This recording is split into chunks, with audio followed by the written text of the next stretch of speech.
반드시 예배를 성공하다라고 하는 것. 그래서 지난주도 제가 여러 말씀드렸고, 그리고 오늘도 역시 마찬가지로 성경은 예배를 말하고 있다는 사실.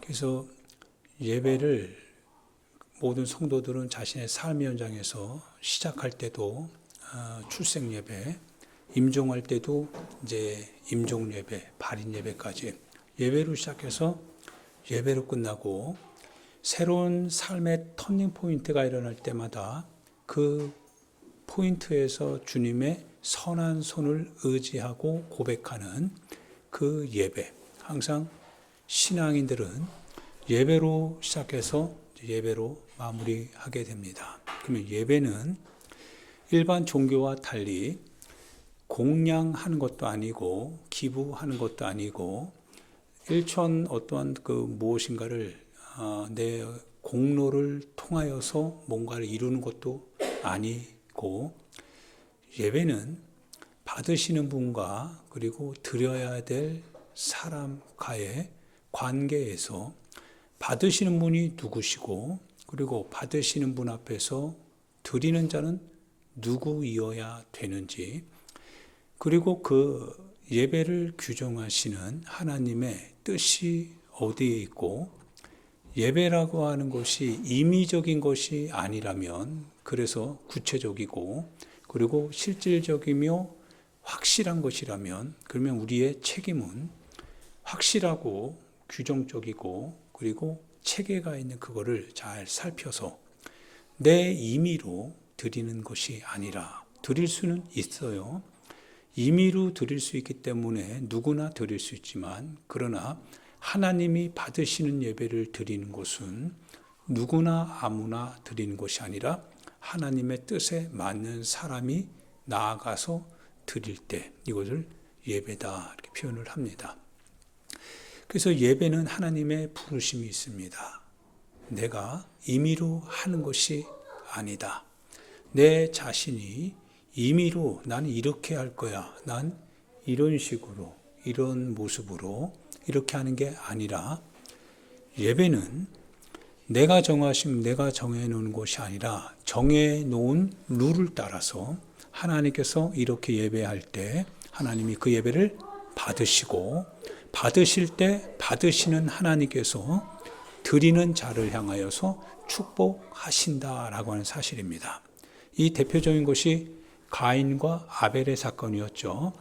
가인과 아벨이 똑같이 제사를 드립니다. 그런데 하나님께서 가인의 제사는 받지 아니하시고 아벨의 제사는 받으시더라. 이 말씀을 우리는 창세기에서 인간이 타락하고 나서 인간의 이제 범위가 확장되어질 그 즈음에 하나님께서 성경을 통해서 우리에게 가르쳐 주신 예배하는 자로서 어떻게 예배해야 하는지에 대하여서 알려주신 구절들입니다. 출애굽기를 통하여서 이스라엘 백성들이요, 이제 출애굽에서 나오죠. 애굽에서 나옵니다. 나올 때 하나님께서 그 백성들에게 명령하셨던 것이 예배입니다. 그래서 자손들에게 가르치라고 하는 거였어요. 너희를 인도하신 분이 누구라고 하는 것을 예배의 제단을 통하여서 그거를 하나님께서 기념하게 하셨지요. 광야를 쭉 거쳐가면서 하나님께서 우리 가운데 말씀을 주시는데, 그 말씀하신 내용이 다 하나님이 누구이신가라고 하는 것에 대한 주님 스스로의 계시죠. 알려주심입니다. 나는 누구냐라고 하는 것을 하나님이 알려줍니다. 알려주실 때는 내가 이런 하나님이다라고 하는 사실을 알고 우리가 그 하나님에 맞게 우리의 삶을 살라고 하시는 하나님의 뜻이 있는 거죠. 그래서 성경을 읽어보면 내가 거룩하니 너희도 거룩할지니라 말씀을 하십니다. 하나님께서 내가 너희를 내 백성, 내 찬송 되게 하기 위하여서 내가 너희를 불렀으니 너희는 내 앞에 행하여 완전하기를 하나님께서 요청하시죠. 하나님이 누구이신지를 알고 그 하나님 앞에 우리 자신들이 주님의 뜻에 걸맞게 나가는 이와 같은 삶, 이걸 삶의 예배다 이렇게 표현을 합니다. 할렐루야. 그러니까 우리는 예배하는 공동체입니다. 여러분과 제가 예배 드리는 겁니다. 오늘 특별히 아브라함이라고 하는 사람이 나오죠. 우리 지난주에는 베델로 올라가던 그 야곱의 모습을 보죠. 반드시 이러한 경험이 여러분과 내 안에 있어야 예배를 우리가 소중히 생각합니다. 예배에 우리의 그 생명을 건다라고 하는 표현을 하지요. 예, 그렇습니다. 베델이 모든 문제 앞에 섰어. 베델에 가는 베델로 올라가기로 결정했던 야곱이 그가 결정한 내용은 무장하는 것도 아니고 군사력을 동원하는 것도 아니고 자기가 가지고 있는 자산을 팔아서 이방 세력들과 싸우려고 하는 것도 아니었습니다. 그가 선택했던 마지막 그 같은 의지의 결단은 하나님께로 올라가자였습니다. 그런데 하나님께로 올라가는데 어떻게 올라갑니까? 야, 빨리 그냥 대충 가자가 아니죠. 하나님께 올라가야 되는데 내가 만난 하나님이 여호와이시다라고 하는 것과 그분이 어떤 하나님이신지를 알고 자녀들과 그 식솔들에게 그 하나님 앞에서 너희들이 섬기고 있었던 우상들 하나님이 허용하지 않는다. 다 버려야 된다는 것입니다. 하나님께서 우리가 마음대로 삶의 어떠한 패턴을 우리 마음대로 살았습니다. 그런데 이제 그 의복을 벗으랍니다. 의복을 벗어라. 그리고 하나님께서 원하시는 의복을 갈아입어라. 야곱은 자기가 누구에게 예배드리는지를 알았습니다.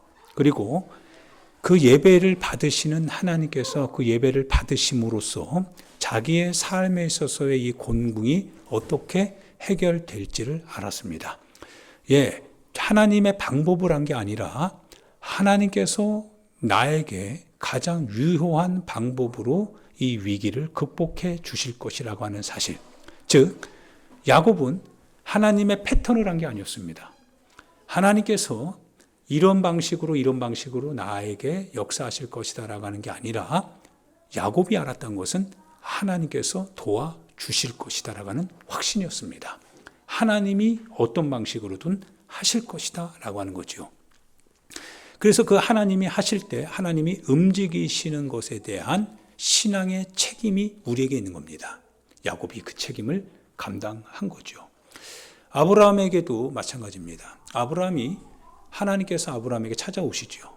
하나님이 찾아오신다라고 하는 것은 결국 하나님이 질문을 하신다라는 겁니다. 그 질문은 예배에 대한 질문입니다. 하나님께서 말씀하십니다. 아브라함아, 내 사랑하는 아들 독자 이삭을 내게 번제, 즉 헌신의 각오를 갖고 나에게 바치라고 하는 겁니다. 어디에서요?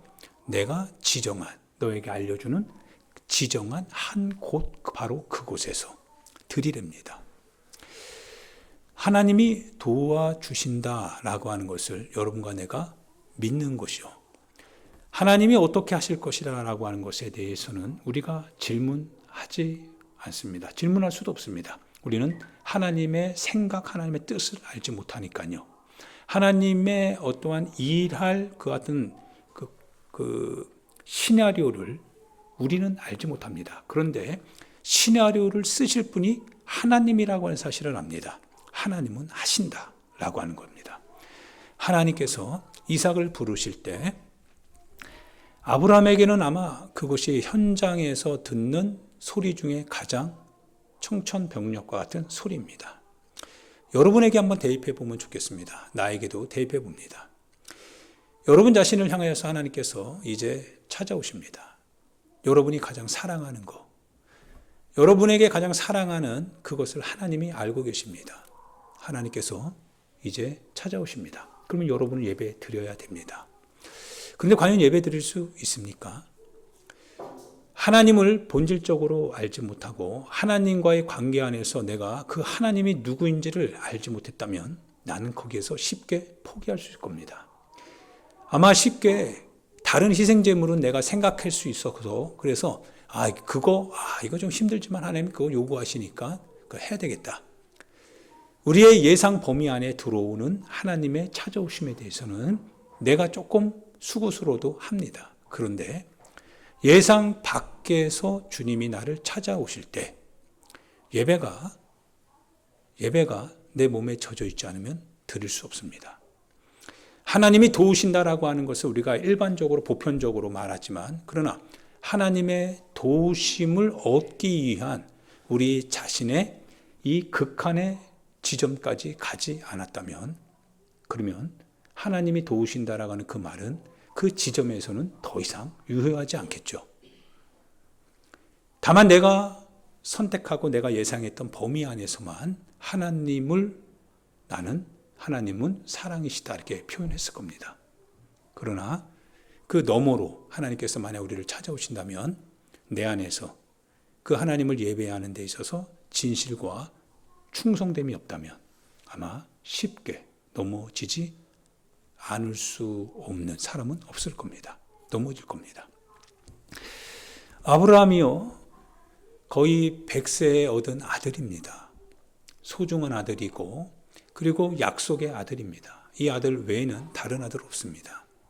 그 아들을 하나님께서 아브라함에게 맡겨주셨고 아들에게는 약속이 있습니다. 아브라함이 그 아들을 볼 때마다 노년에 얻은 아들이기 때문에 굉장히 사랑합니다. 하나님께서 사랑한다라고 표현할 수 있을 정도라고 한다면 아브라함에게서 이 아들은 달리 대체할 수단이 없습니다. 우선순위에 있어서 다른 어떤 것도 이 아들 이삭과 바꿀 수 있는 그런 대체물은 있지 않습니다. 우리의 예배도 마찬가지입니다. 우리 예배가 하나님이 받으시고 예배를 통하여서 하나님께서 우리의 삶을 이끌어 가신다라고 하는 절대적인 첫 번째 우선순위라고 한다면 바꿀 수 없습니다. 절대로 이 예배에 대해서는 우리가 이것은 다른 어떤 세상적인 어떤 공급함, 내 어떤 계산적 어떤 그 상황, 그것이 나에게 유불리를 떠나서 나에게 어떠한 해를 그리고 무엇인가를 요구한다 할지라도 그러나 내 안에서 예배가 하나님 앞에서의 우선순위라고 한다면 포기할 수 없는 절대적인 거라고 한다면 더 이상 환경은 영향받지 않습니다. 아브라함에게 있어서 만약 그가 결단하지 않았다고 한다면 환경은 영향을 줬을 겁니다. 영향을 줬겠죠. 그런데 아브라함의 마음속에는 더 이상 환경은 조건은 되지만 그 조건이 내 신앙을 흔들 수 있는 건 아니었습니다. 왜냐하면 하나님의 말씀 앞에서 내가 하나님의 부르심 앞에서 하나님이 나에게 그걸 알고 요구하신다면 그러면 하나님이 도우실 것이다라고 하는 이 절대 불변하는 하나님을 향한 그 지식이 아브라함에게 있었던 겁니다. 이런 신앙을 여러분과 제가 갖기를 소망합니다. 다니엘 역시도 마찬가지였죠.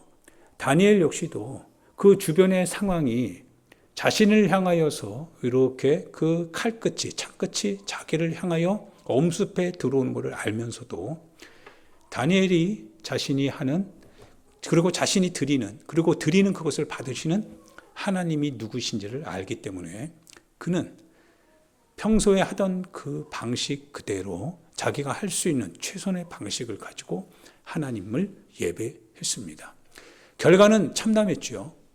결과는 예상했던 바 똑같이 그가 끌려갑니다. 사자굴에도 넣어짐을 당하고 세 친구 사드락 메삭 아벳느고도 역시 풀무불 가운데 던져짐도 당합니다. 상황은 바뀌지 않습니다. 그런데 상황을 이제 마무리 짓는 결론은 다르더라 이거예요. 하나님이 도우시더라 이거예요. 우리의 신앙도 이와 같아야 됩니다. 우리의 인간의 환경이 하나님을 믿는 신앙보다 크면 환경이 우리 신앙을 지배해 갑니다.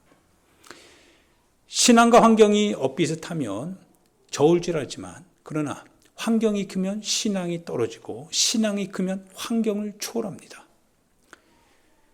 우리의 신앙은 환경을 초월하는 신앙일 수 있어야 되고 그래야 되는 것은 그 신앙의 대상이 바로 하나님이시기 때문에 그렇습니다. 하나님이 아브라함을 부릅니다. 누가 부르느냐? 이스라엘의 하나님입니다. 천지를 주신 여호와 하나님께서요 부르십니다. 나를 예배하랍니다. 나를 예배하라. 주님 예배합니다. 어떻게 해요? 너의 사랑하는 아들 독자를 나에게 번제로 바쳐라. 사랑이라고 하는 것은 이중이 아니다 이거예요. 오직 하나만 있다라는 거예요. 하나님을 사랑한다라고 하는 것은 한 손에는 세상, 한 손에는 신앙, 한 손에는 내 사정, 한 손에는 하나님의 뜻, 한 손에는 내 환경, 한 손에는 하나님의 환경. 두 가지가 같이 갈 수 없다는 거예요. 사랑은 오직 하나라고 하는 겁니다. 하나님 앞에서 내 자신을 이제 번제로 드려야 되는데 왜? 이상은 곧 자기 자신과 같거든요. 자신의 생각, 자신의 행동, 자신이 지금까지 살아왔던 삶의 패턴, 과정, 그리고 예상할 수 있었던 모든 결과에 대하여서 목표로 삼으면서 걸어왔던 일련의 내 인생의 모든 시나리오까지도 이제 하나님 앞에서 그거를 포기해야 되는 순간까지 오게 된 겁니다. 예배라고 하는 겁니다. 예배는 한 부속이 아니라고 하는 거죠. 우리 삶에서 내가 어느 많은 다양한 것 중에 선택할 수 있는 어느 하나가 예배가 아니라 예배는 하나님 앞에서 내 앞에서의 하나님과의 전체 관계망이라고 하는 사실입니다. 그래서 하나님께서 이스라엘 백성들을요 가나안으로 이끌어 드릴 때도 하나님이 말씀하십니다. 위험을 무릅쓰고 이방인의 모든 제사 제단들을 다 허물라 하셨습니다.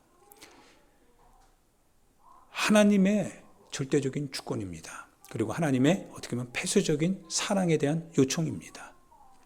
우리는 다양한 것을 요구하지만 그러나 하나님께서는 그걸 요구하지 않습니다. 놀라울 만치 하나님은 무모하게 오늘 이 시대의 어떤 포스트 모더니즘의 이와 같은 자기 나름의 각각 개성에 따라서 그것을 용인하고 그것이 굳이 나에게 저촉이 되지 않는다면 하면 어때? 라고 하는 생각 속에서 취사 선택할 수 있는 오늘 이 시대를 향하여서 하나님의 이런 메시지들은 어떻게 보면 우리 가운데 어울리지 않을 것 같습니다. 그래서 종교적인 WCC 운동이 일어나고요. 종교적인 타협의 마지노선들이 허물어지기 시작합니다. 모든 것이 윤리와 모든 것이 하나의 어떤 의식, 심리, 종교적인 어떤 색채들, 인간의 패턴에 따르는 종교 선택. 이것은 인본주의적인 하나의 어떤 관점에서 다 허용 범위를 뭡니까? 넓히는 거죠. 그리고 그 안에서 우리 각자 나름대로 하나님을 섬기면 되는 거 아니냐라고 말합니다. 주체는 사람입니다. 받으시는 하나님이 아니라 드리는 내가 중요한 거 아니냐 이거죠. 그런데 내가 누구에게 드리냐가 더 중요한 거 아니겠습니까? 내가 오늘 어느 회사에 취직할 때 그 회사가 무엇을 추구해 가는지, 어떤 가치를 추구해 가는 것인지를 내가 알고 취직해야 되는 거 아니겠습니까? 내가 하나의 어떤 전공을 선택할 때도 그 전공이 무엇을 말하고 무엇을 요구하고 있는지에 대해서 내가 거기에 수긍할 수 있다면 들어가는 거고, 수긍하지 않으면 거절해야 하는 것이 맞는 거 아닙니까? 내가 하는 거지만 그러나 실은 내가 하는 그것을 하나님이 받으시느냐 받지 아니하시느냐가 더 중요한 요소가 되겠죠. 가인은 자기가 원하는 제사를 자기 식대로 분명히 드렸겠죠. 그러나 아벨은 하나님이 원하는 방식대로 드렸다가 자기 식대로 드리는 사람에 의해서 돌에 맞아 죽게 됐죠. 예수님께서도요 마찬가지입니다. 성경을 쭉 다 읽어보면 하나님의 사람들이 하나님의 방식대로 살다가 고난을 당하죠. 그래서 바울 사도도 말하기를 약속의 아들 이삭이 이스마엘에 의하여서 박해를 받았듯이 오늘 하나님의 약속을 가지고 있는 자가 불법에 의하여서 박해를 받는다라고 하는 표현을 씁니다. 여러분과 제가 하나님이라고 하는 절대적 기준을 가지고 살아가는 바로 거기에서 실은 여러 가지 상대적 환경과 조건에 의하여서 여러분의 불편을 그들이 요구한다라고 하는 겁니다. 그럼에도 불구하고 내가 섬기는 나의 하나님이, 나의 예배를 받으시는 나의 하나님이 나를 도우실 것이다라고 하는 이 믿음의 절대적으로 서 있다면 능히 극복할 수 있을 것이라 생각이 됩니다. 할렐루야. 아브라함이요, 이제 이삭을 데리고 갑니다. 이삭이 묻지요. 이삭이 묻습니다. 여러분은 어떤 마음입니까? 예배드리러 하나님께 나아갑니다. 정말 모든 걸 다 하나님 앞에 걸고 나아갑니다. 자식이 걱정이 되는 거예요. 우리 이러면 어떻게 살아? 우리 이렇게 하면 어떻게 해? 다음 기회가 만약에 없으면, 하나님께서 도와주지 아니하시면, 믿음도 좋지만 우리의 삶도 좀 생각해 봐야 될 거 아닐까? 예배 현장으로 나가는데요, 생사를 걸고 나아가는 겁니다. 아들이 그 말을 하는 거죠. 아버지, 번제를 할 수 있는 이 나무들은, 장작들은 있는데, 근데 양은 어디 있습니까? 번제물은 어디 있습니까? 아버지만 아는 거죠. 아버지만 알아요. 그래서 아버지가 그 말을 들을 때 흔들립니다. 못하겠다. 그만하자. 그리고 할 수도 있습니다. 그런데 하나님이 누구신지를 아브라함은 아는 거죠. 아브라함은 알아요. 또한 그 하나님이 그런 요구를 하실 때 하나님이 도우신다라고 하는 것도 압니다. 그래서 여호와 이레인 거예요. 여호와께서 준비하신다는 겁니다. 그 준비한다는 것은 결과적으로 준비한다는 게 아니라 처음부터 끝까지 신앙 고백이 바탕이 되어 있다는 겁니다. 여호와께서 준비하신다. 여호와께서 책임지시고 여호와께서 도와주신다라고 하는 전제를 깔고 가는 겁니다. 여호와 이레, 하나님이 도우신다라고 하는 겁니다. 하나님께서 아브라함에게 말을 겁니다. 그리고 2번 번복하는 얘기는 없습니다. 딱 한 번 말씀 드리시고 그리고 하나님이 테스트, 시험 하신다고 하셨습니다. 하나님의 입장에서는 테스트지만 우리 입장에서는 고통이지요. 고통일 수 있습니다. 이삭이 아버지에게 묻습니다. 아버지, 번제할 어린 양 어디 있습니까? 아브라함의 말을 들어보니까요, 참 충격적입니다. 아들아, 번제할 어린 양은 누가 준비하십니까?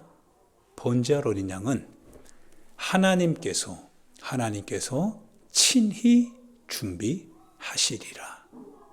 아버지가 얘기하는 겁니다. 할렐루야. 우리가 준비하지 않으면 안 될 것 같고, 우리가 마치 무엇인가를 준비해야 될 것 같이 움직이고, 그러다 보니까 준비가 안 되니까 안 되고, 하지 않고, 못한다, 그러죠. 그런데 아브라함이, 우리가 믿음의 조상이라고 말하는 아브라함이 하나님을 예배하는 이와 같은 고난의 시간에, 하나님을 예배하는 게 굉장히 고통인 것 같아요, 때로는. 이 하나님을 예배한다라고 하는 거, 하나님 앞에 절대적으로 내 머리를 숙이고 순종한다라고 하는 거, 하나님 자신을 위해서 그분 스스로 준비하실 것이다. 할렐루야. 이게 믿음입니다. 어떻게 보면 의지를 꺾는 믿음이고 내 육신의 생명을 거는 믿음입니다. 만약 안 된다면, 만약 다음 단계로 들어가지 않으신다면, 우리 예상이 다 깨진다면, 많은 여러 가지 이 대응 함수들이 우리를 고통스럽게 합니다. 이른다면 어떻게 할 거냐? 아브라함의 신앙이 그래서 상황을 이기니까 상황이 아무리 바뀌어도 아브라함에게는 바뀔 의사가 없는 것 같습니다. 하나님께서 하나님 자신을 위하여 하나님 스스로 준비하실 것이다. 예배입니다. 이게 예배입니다. 하나님께서, 내가 섬기는 하나님께서, 나를 주님의 사람으로 선택하신 그 하나님께서, 내가 하나님의 이름을 말하고 하나님의 교회를 섬기고 내가 하나님의 뜻을 위하여서 내 자신의 권리를 포기하고 주님의 뜻 앞에서 이렇게 저렇게 압박과 조롱과 업신여김과 여러 가지 두려움과 환경의 아픔 속에서도 불구하고 하나님을 위하여서 하나님께 나아가고 있다면, 그렇다면 하나님께서 만약 나로 하여금 수치를 당하게 하신다면 누구의 이름에 명예의 실추가 되는 거예요? 하나님의 이름을 잃어버리는 거죠. 그러면 하나님을 위하여서 살아가는 하나님의 백성들의 삶에 대해서 하나님을 예배에 오직 유일한 예배 받으시는 하나님이시다라고 하는 것을 고백하고 그 고백의 진실과 충성됨을 가지고 성실하게 하나님 앞에 예배드리는 그와 같은 사람들의 삶을 하나님께서 하나님 스스로 지켜주지 아니하신다면 하나님 스스로의 이름을 실추시키는 거죠. 하나님이 그렇게 하지 않으신다는 겁니다. 아브라함이 알았습니다. 아브라함이 아들에게 말했던 거예요. 하나님께서 하나님 스스로 하나님 친히 준비하실 거니까 걱정하지 말라고 하는 겁니다. 할렐루야. 그 예배 현장에서 그리고 나서 역시 마찬가지로 상황은 바뀌지 않았습니다. 아브라함이 칼을 들지요. 칼을 드는 바로 그 순간, 즉 마지막 이제 절정에 이르는 궁극의 시간입니다. 그 지점, 그 단계 너머로는 이제는 없습니다. 아들 죽으면 끝이잖아요. 단계는 이제 다음 단계는 없습니다. 그 단계까지 가는 곳이 그게 우리 믿음에 대한 주님의 마침표더라 이거예요. 내가 정말 나를 사랑하는지 사랑하지 않는지에 대한 마침표는 우리가 지금 진행형이라고 한다면 마침표는 다음 단계가 없는 거기에서 우리가 하나님을 예배하는 자인지 아니면 하나님을 예배하는 것을 결국 포기할 수밖에 없는 사람인지 거기서 나타나더라 이거예요. 아브라함이 칼을 듭니다. 그때 하늘로부터 소리가 납니다. 아브라함아, 아브라함아, 내 독자 이삭에게 네 칼 대지 말라는 거예요. 하나님께서 급하게 막습니다. 하나님이 이제 하실 차례죠. 예, 하나님이 하실 차례입니다. 그러면 그러면 이제 재물이 바뀌었다면 하나님께서 허락해 주셔야 되는 거죠. 옆을 보니까요, 수풀에 걸린 한 마리 순 양이 있더라 이거죠. 그리고 그 양을 급히 잡습니다. 급히 잡고 하나님께 제사를 드립니다. 그 산이 곧 모리아 산이지요.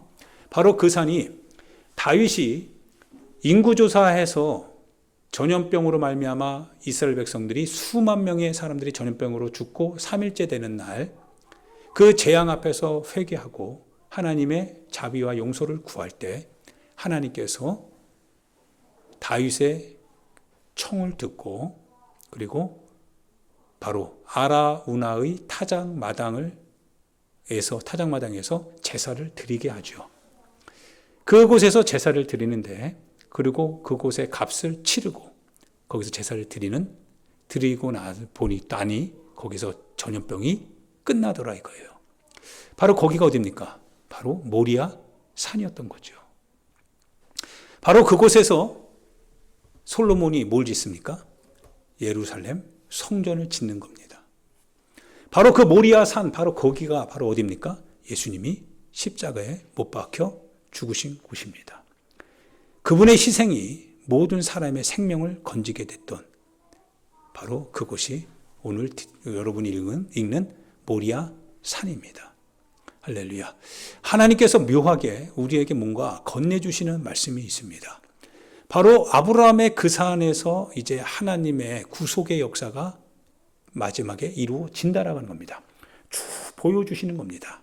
그 산에서 모든 전염병이 하나님의 제사를 드릴 때 끝나게 되고 예수 그리스도의 피로 말미암는 제사가 거기서 드려지는 순간 모든 백성을 향한 죄의 사슬이 끊어지게 되는 이 역사와 이 기적적인 일들이 바로 이곳에서 일어나더라 이겁니다. 그곳에서 하나님은 예배를 받으셨다라고 하는 겁니다. 사랑하는 여러분, 여러분과 저는 하나님을 예배하는 사람들이고 예배하는 공동체이지요. 히브리서에 의하면 우리가 그의 피를 의지하여 우리가 그의 은혜를 얻기 위하여서 그의 피로 말미암아 우리에게 주신 그 은혜를 얻기 위하여서 우리가 하나님의 보좌 앞으로 담대히 나아갈 힘을 얻었느니라 말씀을 합니다. 모리아산, 갈보리 바로 그 언덕, 그곳에서 예수 그리스도께서 흘리신 그 보혈을 의지해서 우리가 하나님 앞에 예배하러 나아갈 수 있는 은혜를 얻었다라고 하는 사실입니다. 희생이 있는 자리가 예배의 자리죠.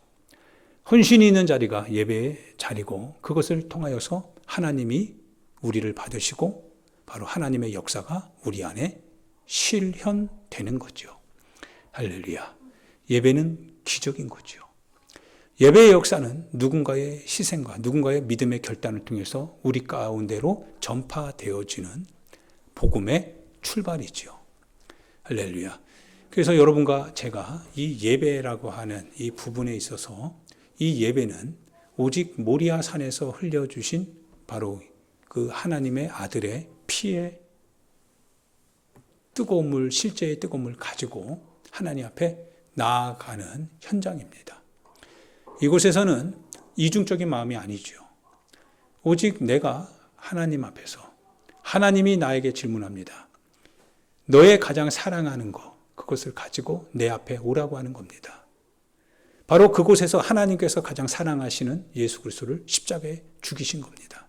그래서 우리를 살리신 겁니다.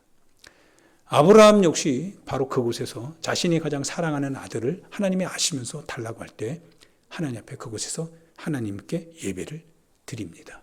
이스라엘 백성들이 다 죽어갈 때 다윗이 아라우나의 타작마당을 돈 값주고 살 때, 거기서 제사를 드릴 때 전염병이 다 멈추게 됩니다.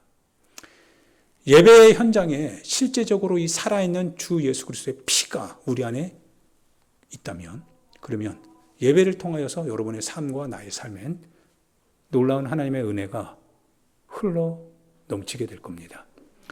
실제적인 그분의 희생의 피가 여러분의 삶과 나의 삶을 바꾸시는데, 바로 그 피가 오늘 소용되어지는 이 예배의 현장에 그것이 있다면 바뀌어집니다. 그분의 피는 다른 피를 섞지 않습니다. 그분의 피를 가지고 우리가 인본주의적인 색채를 가지고 섞을 수 없습니다. 그분의 피는 절대적인 피입니다. 한계를 넘기 때문에 인간이 그 한계 안에서는 드릴 수 없는 것이 예배입니다. 한계를 넘어야 됩니다. 하나님께서 바치라고 할 때 다른 번제물은 어디 있습니까? 라고 할 때 다른 번제물이 있다고 한다면 하나님의 말씀을 따르지 않아도 됩니다. 그런데 다른 번제물은 없습니다. 오직 이삭입니다. 번제물은 네가 가장 사랑하는 자입니다. 그거 외에는 달리 하나님 앞에 예배드릴 수 있는 것이 없습니다. 예배의 현장은 그래서 예수 그리스도의 피, 그분의 사랑입니다. 그거 외에는 달리 방법이 없습니다. 우리의 형식도 아닙니다. 우리의 어떤 패턴도 아닙니다. 우리의 방법적인 어떤 다양성도 아닙니다. 다만 예수 그리스도의 보혈입니다. 그런데 그 보혈은 하나님의 뜻이 이루었다라고 하는 보혈입니다. 그분의 보혈은 인간의 상황과 환경과 현실을